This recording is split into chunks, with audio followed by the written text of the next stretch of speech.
0114, Mr. Jackson is charged with engaging in organized criminal activity. Mr. Lewis, what is the announcement? Well, Judge, this is one that we received from the last setting because he had not been getting his medication, was trying to get that taken care of. Shortly after the setting, he was able to get his medication, and has been on his medication since. And since he's been on the medication, we don't have any jail write-ups or any issues of what we previously have been seeing before all this started. Okay. And yeah, I remember. I did send an email, made a call about that. Okay. right. Okay, so where are we now? Well, I've talked to the state about the situation, and we were in hopes that now since we've got this issue resolved with this medication, he can go ahead with the ISF condition, and so we can continue on. That's what this whole came from. That he was. MTRP this shows. Sorry, it doesn't show MTRP on here. Yeah. Okay, sorry. No, Okay, so. Judge, if I may, I'd like Ms. Lopez to give back, but I think she has a little bit of a different opinion, obviously, than you all do, but in court, I trust Ms. Lopez's opinion on this. We haven't gone through the motion, gotten any pleas on the motion or anything like that. No, we didn't do any of that. Okay, Ms. Lopez, would you raise your right hand, please, ma'am? Do you swear affirm the testimony you're going to give in this hearing to be the truth, the whole truth, and nothing but the truth?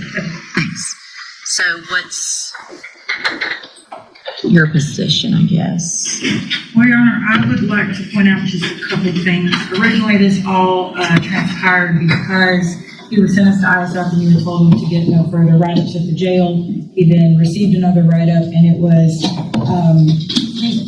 enough for you to ask Ms. Warner to specifically request that I file an MTRP. I received an email from her that stated that you specifically sent the report for it to be sent to me.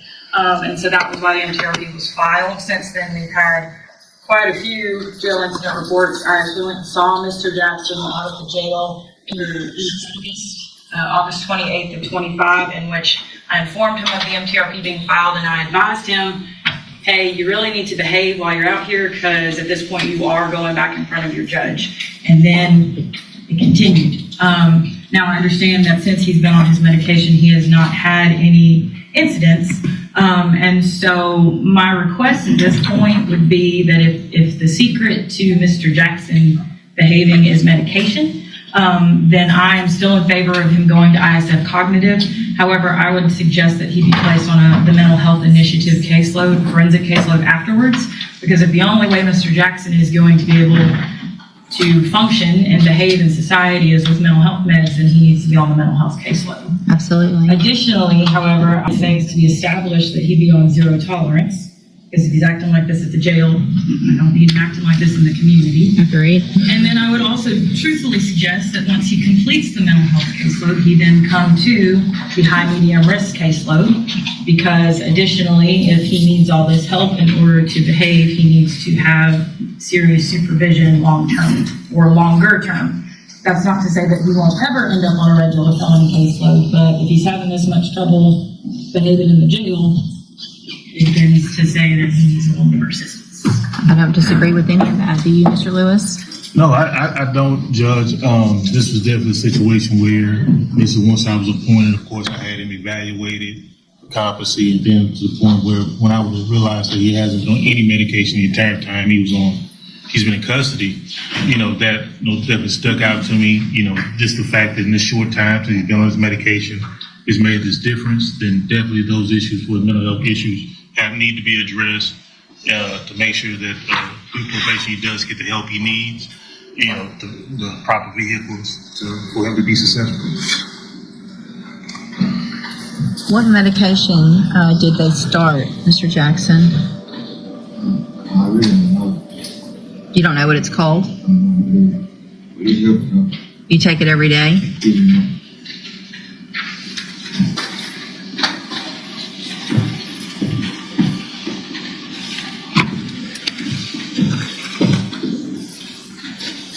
And when did that start?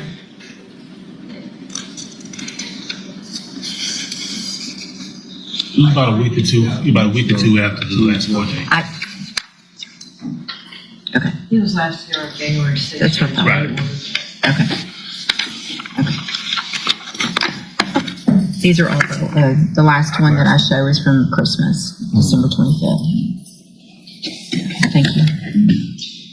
So then what I need to figure out then if there's obviously a motion pending. So either we go through the motion and I continue him with these. I think I'd rather do that than just dismissing the motion with new conditions. I'd rather go ahead and go through the motion, get pleas of true on that. I'll agree to what everybody's saying, but I think I want to do it the more formal way. Okay. So let's go ahead and go through that motion. Mr. Anders, raise your right hand, please, sir, the best you can. Not Mr. Anders, I'm sorry, Mr. Jackson. Do you swear or affirm the testimony you're going to give in this hearing will be the truth, the whole truth, and nothing but the truth? Okay, you can put your hand down. So, let me get it pulled up here.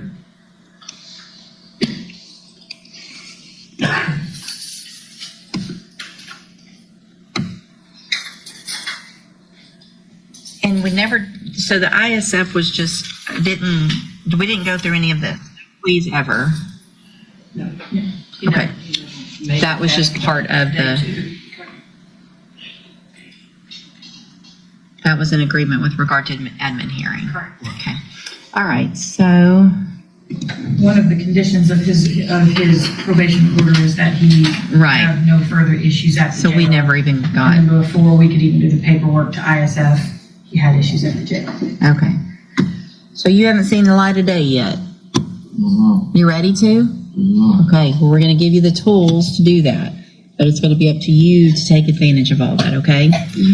So you can see by what happened last week, if you ask and say, hey, I need something, then a lot of times people can help you.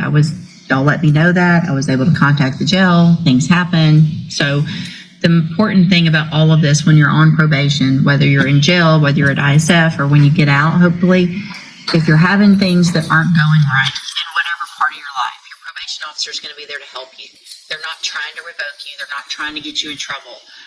They don't know if you need something unless you go to them, right? Okay. So I'm going to go through this motion and ask you for pleas of true or not true to the allegations in the motion. So in cause number 25, DCCR 0114, have a motion to revoke your unadjudicated probation. Shows that you were placed on probation August 5th of 2025 for the offense of engaging in organized criminal activity, and that was a 7-year deferred probation. Is that correct? It alleges that you violated your probation. Count 1 alleges that you failed to conduct yourself in a courteous and professional manner by disrespecting a female correctional officer by showing her a video that was lewd and sexual in nature. Is that true or not true? True. Okay.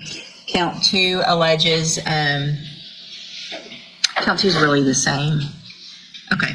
All right. So did you enter your plea of true to count 1 freely and voluntarily? And did you plead true because that's actually true? All right. And so, well, let me go through this and then we'll talk about some more. So I'm going to find count 1 true, find that you entered that plea freely and voluntarily, find sufficient evidence to find you guilty and revoke your probation, but I'm not going to do that today. I'm going to continue you on probation.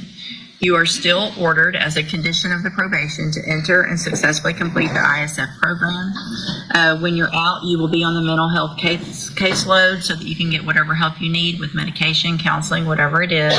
Once you get through that, you'll be on the high medium caseload, which also means you're just going to have to be you're going to go more often. Probation's going to have more things to help you. It's not meant to be mean or make you go more than other people, but with what you're showing so far, you need this extra help, okay? So if you do all of that, you're still on a deferred probation. You're still not a convicted felon. Today, just based on what I told you before about not getting in trouble, I could easily send you to prison for up to 20 years, just like that. And I understand that there's some behavioral issues going on, but I don't think any of those behavioral issues had anything to do with what you did to that correctional officer. Okay? The cutting up, maybe the not being quiet, the fighting, all that stuff, maybe there's some issues. But that was a conscious decision that doesn't have anything to do with any other type of mental illness or help that you need to go and show her that. It was just being stupid. Right? So if you make a choice, that's a choice. That's not something that we're going to blame on anything else. I understand some of the other write-ups. That one, I don't buy that has anything to do with that, right? So if you do anything like that again, and you get in trouble, now that everything's lined out and you haven't been getting in trouble, if you do before you go to ISF, we will not be having this conversation again. Okay? Same rule applies. It is a condition now of your probation that you not receive an incident report. If you do, we're back in here, and I don't care what anybody says. You're going to end up in prison.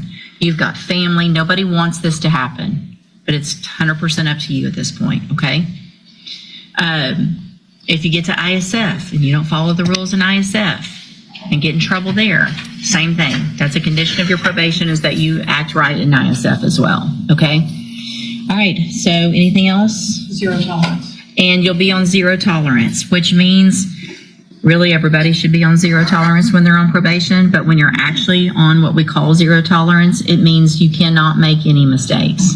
You're being given a huge opportunity to change your life, make better decisions. It's just going to be up to you to do that. And if you don't, it's not going to be, well, this is a one-time mess up, give me another opportunity. 0 tolerance means you don't get another opportunity, okay?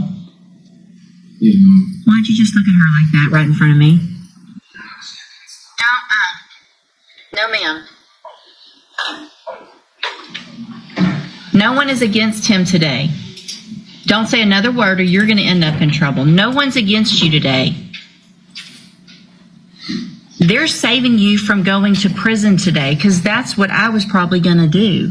Because I gave you a specific instruction and you disregarded that instruction, and I don't think it has anything to do with mental illness that you're showing ladies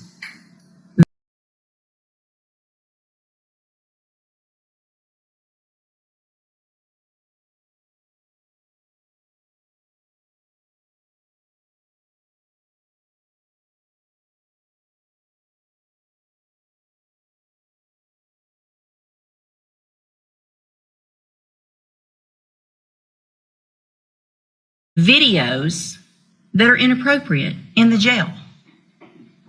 Nobody made you do that. She didn't make you do that. I didn't make you do that. Do you understand? This is personal responsibility. It's time for you to take personal responsibility. It's time for you to make him take personal responsibility and quit blaming other people for what he's doing. That's what just I heard. So just hang on. Don't talk anymore. It's not going to help anything. You're receiving a huge chance today. And it's because of probation that you're getting that opportunity. Okay? So you remember that. It's because of them that you're getting this opportunity. Okay? Go back with the bailiff.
Good morning.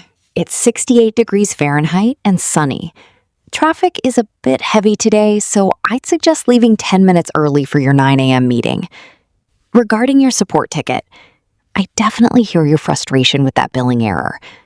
I've submitted and confirmed a request for a full refund on your behalf. You should see those funds back in your account within 3 business days.